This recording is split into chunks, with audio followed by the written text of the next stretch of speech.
Aloha, everyone. I am always filled with gratitude for so many things every day, and I hope you recognize the importance of having that attitude in your own lives. Welcome to Dr. P's Facets of Life series of podcasts. This is pod number 50. Today's topic, adult children. The goal today is to merely present an overview of this topic. For a more comprehensive treatise, you can read my book entitled Adult Children Don't Come with Instructions, a pocket guide to learning new roles. In the interest of full disclosure, I must tell you that my treatment of this topic is skewed somewhat from the perspective of the parents of adult children. The reason is because prior to writing and publishing the above-mentioned title, I had been approached by several sets of parents.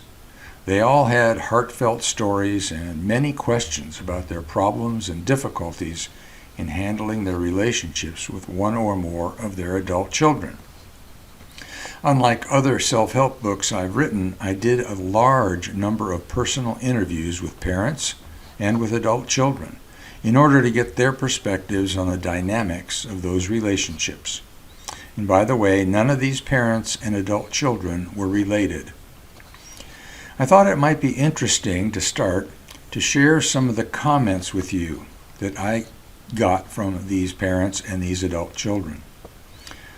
Perhaps in listening to this, you could experience both perspectives. These are all direct quotes. I see my role as a parent to appreciate what they, the kids, are doing, to give advice only when asked, and encourage them as needed. From my father, I learned what to do and how to act. I try to be a good example of keeping a good relationship with my elderly parents, even though it is very trying at times, so that my grown children will see what is important. Sometimes my parents still treat me like I'm 12. My son is in his own little world until he needs something. We seldom get cards or phone calls or visits on occasions that are special to us. I wish my mom would be less critical and let me make my own decisions without trying to push me in another direction. Sometimes I feel like 12 instead of 21 because she crosses the line regarding my privacy. Sometimes my feelings are hurt by my adult child's selfish attitude. Their expectations about my choice of a mate are obstacles in our relationship. We treasure the remembrances like thank you notes, birthday cards, and phone calls. My 80-year-old mother is always very negative, and she preaches.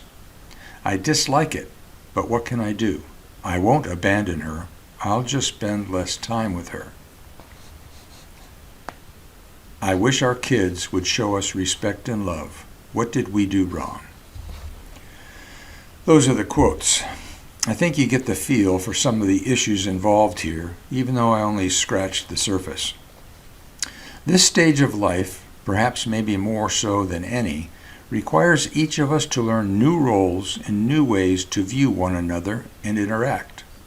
There are strong issues of ownership and entitlement built into these relationships, but I will not be addressing those in this piece because they are very complex and require a more elaborate discussion. For most of us, parenting was and is at best a trial and error process. So being patient, respectful, considerate, and understanding are important for both sides. You know, once you are a parent, you will always be a parent. We just have to learn to parent differently if we want a fruitful relationship with our children. Let me just say that one of the most basic and healthy goals to strive for with your adult child is to have a mutually respectful and reciprocal relationship with appropriate boundaries. Probably not unlike a relationship you might have with a close friend. I would recommend the same goal to adult children as well. I do want to broach a very sensitive topic before I conclude today.